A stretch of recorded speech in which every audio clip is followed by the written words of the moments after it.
Without further ado, let's join up with our Rice Abuja studios to speak with Dr. Cairo Ojougboh, a former member of the House of Representatives, Pro-Tem Secretary, National Coalition for Peace and Unity, medical doctor, political activist, anti-corruption crusader, and as he loves to describe himself, a soldier of the truth. Good morning, Dr. Ojougboh. Good to have you join us. Thank you very much, my very good friend. How are you? Very well, thank you. Thank you. How are you doing too? Thank you. I'm all right. I'm fine. All right, so let's start on that note of how you're doing. We know that things are not as they should be within the camp of the APC in your state, Delta State.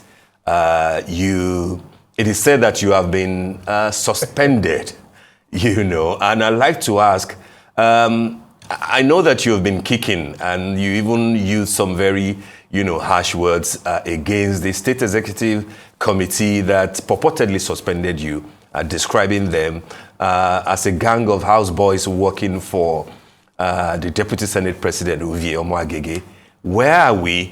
Are you trying any reconciliation whatsoever, or are you taking this up formally in order to prove that you didn't work against the party and that you are still a member of the APC in Delta State? Where are we?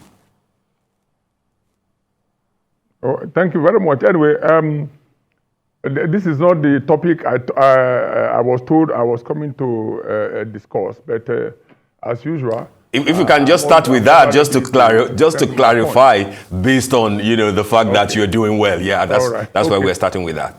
Okay. Okay, very well. Thank you. Well, the issue in Delta is very straightforward. If we are talking about anti-party activities during the presidential election in Delta State, it is Senator Ovie Omo-Agege who did anti-party. He never believed that Bola Ahmed Tinubu will win the election. If you look at his posters all over the state, he had the photograph of P2B on all his posters. So the P2B's people, they had to go and be cutting them off. I have them here. You see, I'm not the one who pasted his picture there, and I'm not one of the obedient people. And if you recall, during the National Convention for the primaries to elect the presidential candidate, of course, Omo-Agege didn't work for the president. During the main election itself, he didn't work for the president. He never believed that Bola Ahmed Tinubu will win the election. So, but as in everything, he called a meeting on the 11th, Tuesday, of his own faction of the party. And they lambasted him. They told him, speaker after speaker, that he is the problem with the state. And that he has handled the state in the wrongest way possible. And that for the state not to have won that election, that it was difficult to imagine. He was told to go back and think about it and come back with a solution to the people. If we describe, it's not just me, the leaders in the state. If you look at the people who, in his own fashion, his chairman, Omeni Sobote, is his political advisor in his office as the Deputy Senate President. One Felix Moka, I know many Nigerians, if you ask them, the National Publicity Secretary of APC, they cannot even tell you his name. And when you see him appear on television, I don't know what to say about that, but I don't want to go into that. Is his legal aid in his office. Everybody on that, on his fashion executive, all of them, they work in his office as his political aides, legal aides, and all manner of things. You recall, I wasn't the one who called them his houseboys.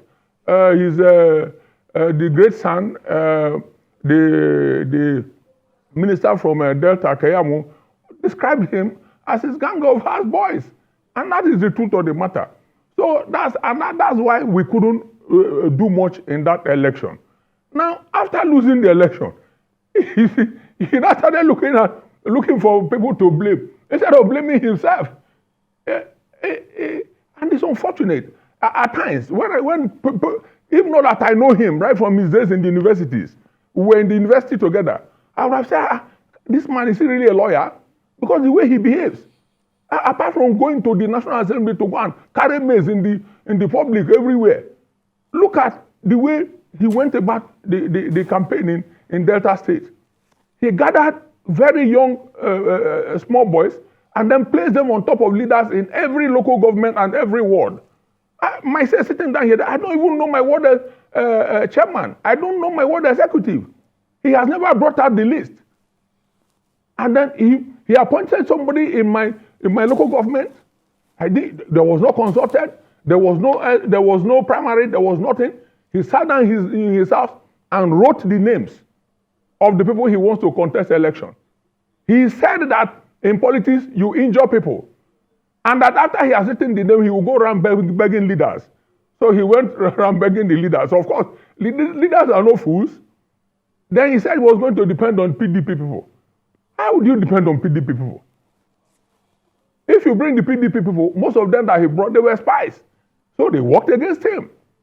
Anyway, I have spoken. I had promised myself I will not talk any further about Omo-Agege matter because he's not worth my speech. He's not worth anything to talk about.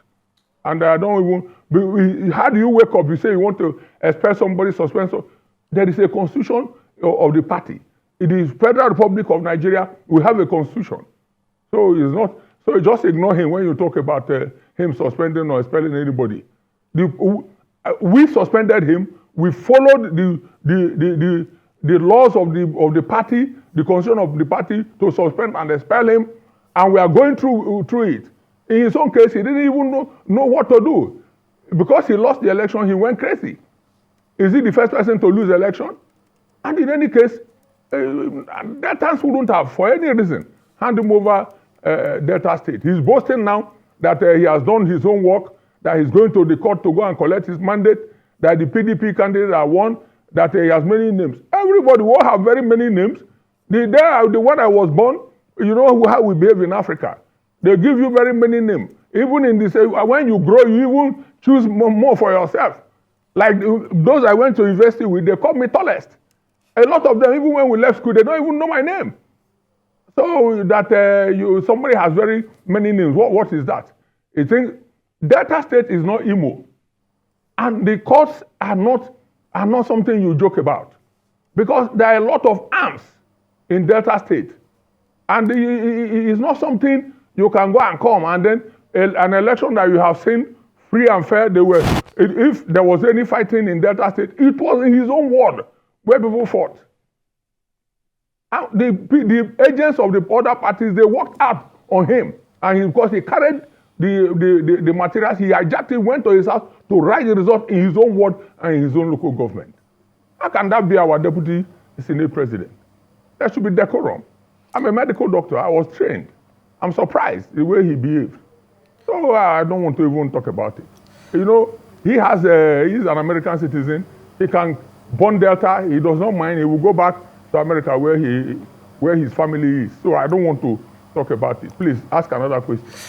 Okay, Dr. Cairo. I mean, let's move on now to, the agenda setting for the 10th National Assembly. I mean, everybody's looking forward to that inauguration. Last Tuesday, we do know that members-elect from the opposition parties met and formed an alliance ahead of the inauguration. I'm not hearing it again.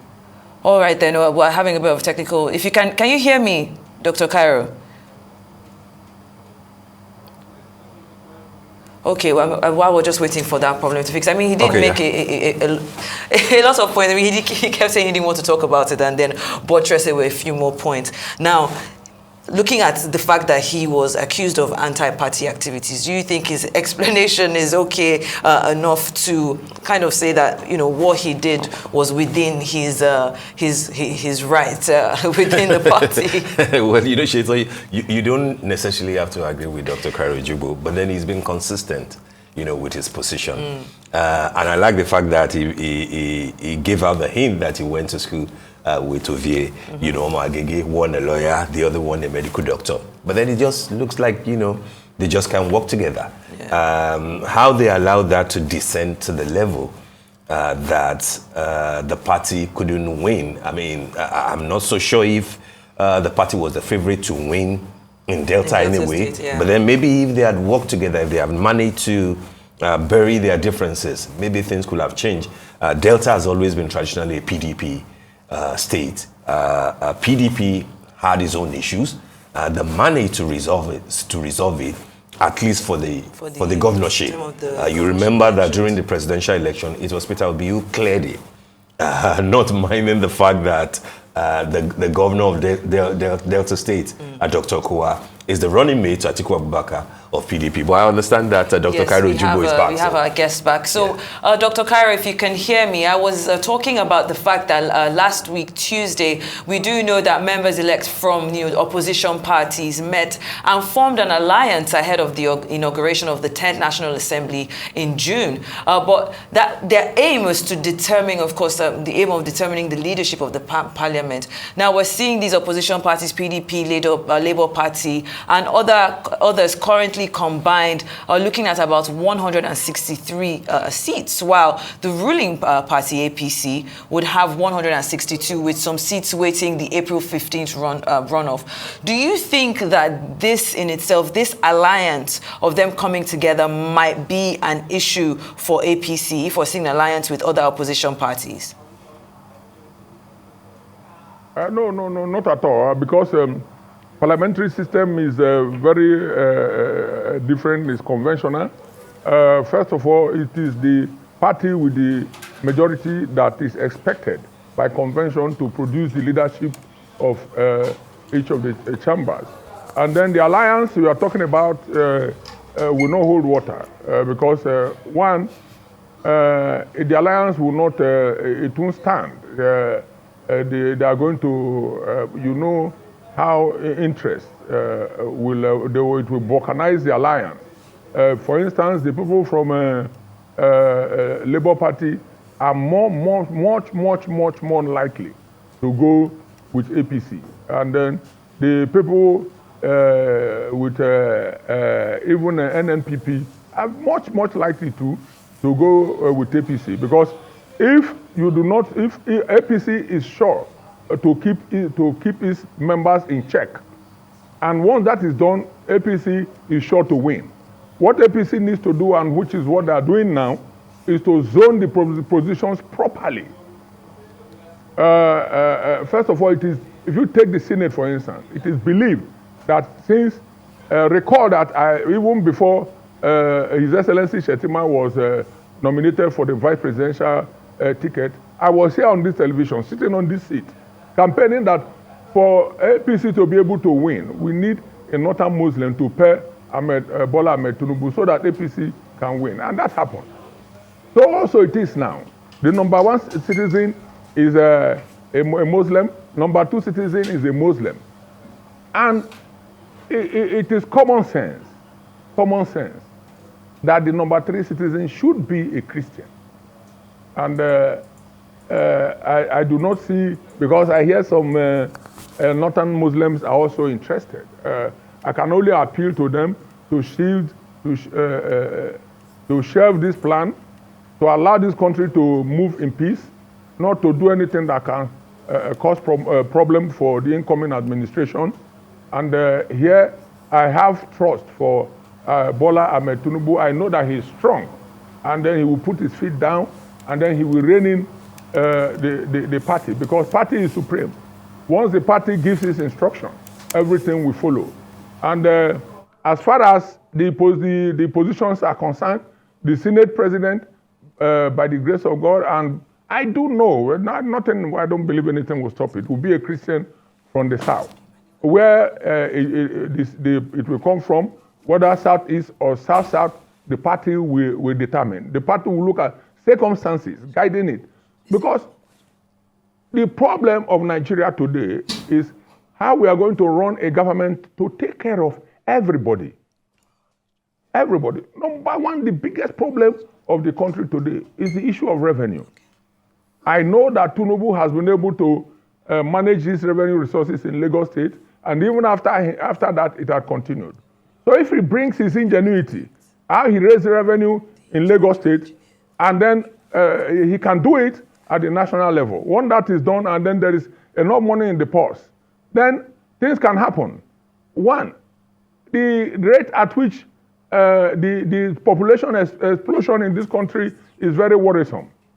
So we are going to have a government that will cooperate with the National Assembly, that will cooperate with the presidency. Because if you have a National Assembly that cooperates and works hand in hand with the presidency, it is easier for you to succeed as a country and to move the country forward. So if the revenue is there and then it is not pilfered, one is to have the revenue. Two is to prevent pilfering. It's not that people, you put them in office, they go there and pilfer the funds. You start to pursue them. It's very difficult once money enters the hands of persons to recover. At best, you begin to negotiate with the courts and everybody to refund this, refund that. So I'm very sure that Bola Ahmed Tinubu will be able to prevent pilfering of resources. Once that is done, then there will be money for education. Because if you look at what is going on in the country, out-of-school children is alarming. So we must be able to put structure in place to one, education. Two, create an employment for the teeming youth. Because the idle mind is the devil's workshop.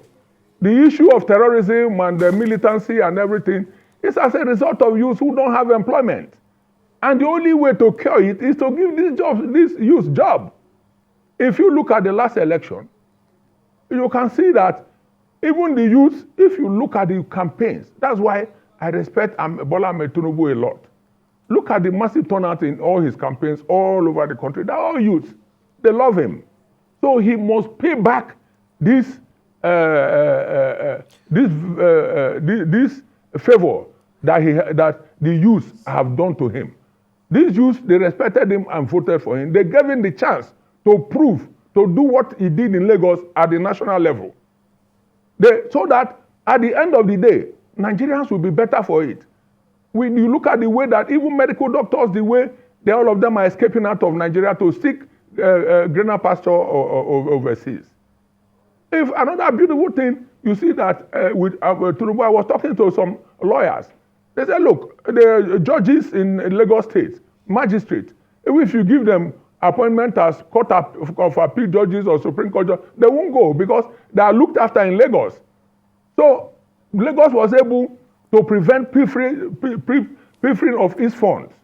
And then it was now deployed to the good of the people. And that's what is necessary. For this to succeed, the National Assembly must be very well organized. And anything that will cause crisis, we must avoid it. So I appeal to those who are asking that the number 3 citizen should be a Muslim from the north.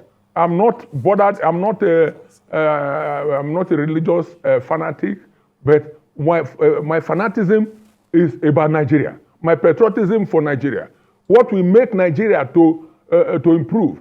What can put food on the table for the youth? What can give employment to the people? How families can become closer, because closer ties and closer family will lead to a better society. Otherwise, there will be problem. So I assure you that the plan of the opposition, so to say, to come together and defeat the APC is a pipe dream. We are dealing with a leader, Ahmed Bola Tinubu, who knows what time of the day it is, and I believe he'll be able to handle it. Thank you very much. Have to put this interview to an end now. Of course, Dr. Cairo Ojougboh, former member of the House of Reps, Pro Tem Secretary, National Coalition for Peace and Unity. Thank you for being here on Arise News.